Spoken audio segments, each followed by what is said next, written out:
আসসালামু আলাইকুম রহমতুল্লাহি বরকাতু। একজন ভাই কমেন্ট করেছেন, ভাই এই মাসে মেডিকেলের কথা বলতেছে, এটা কি সত্য? দয়া করে জানাবেন হটলিংক কোম্পানিতে।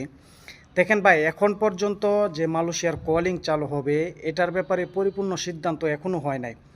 অথচ বাংলাদেশের কিছু এজেন্সি, কিছু দালাল চক্র আপনাদেরকে বলতেছে মালয়েশিয়ার কলিং চালু হয়েছে এবং কোন কোন সেক্টরে আপনার মেডিকেল করানোর জন্য প্রস্তুতিও নিয়ে নিতেছে।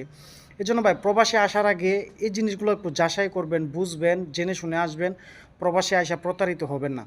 কারণ এখন পর্যন্ত আপনার যে মালয়েশিয়ার কলিং খোলার ব্যাপারে সঠিক কোনো সিদ্ধান্ত হয় নাই।